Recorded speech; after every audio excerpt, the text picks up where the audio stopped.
Polda Sumsel kini tengah menangani 17 kasus kebakaran lahan yang terjadi di wilayah Sumsel yang dilakukan oleh korporasi. 4 orang telah ditetapkan sebagai tersangka, yaitu 3 tersangka ditangani Polda Sumsel dan berkas perkara telah dinyatakan lengkap. Sementara 1 tersangka tengah ditangani Polres Oki. Menurut Jarod Padakova, Humas Polda Sumsel yang ditemui Selasa, 10 November 2015 mengatakan, 4 berkas tersangka telah dinyatakan lengkap dan siap dilimpahkan di kejaksaan. Para tersangka ini dari 2 perusahaan yang berbeda, yaitu 3 orang dari perusahaan PH dan 1 tersangka dari perusahaan RPP.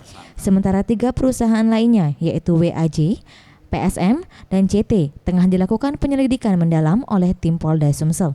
Menangani kasus ini kita kenakan undang-undang kehutanan yang bisa kita lakukan penahanan, dan pembakaran itu karena kelalaian, masih dalam proses itu. Kelalaian.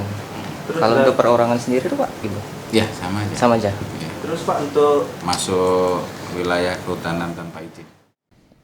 Jarod juga menambahkan, untuk kasus pembakaran lahan yang dilakukan perseorangan, Polda Sumsel tengah menangani 19 laporan dan telah ditetapkan sebanyak 24 tersangka dan 2 berkas tersangka telah dinyatakan lengkap dan siap dilimpahkan Kejaksaan Tinggi Sumsel.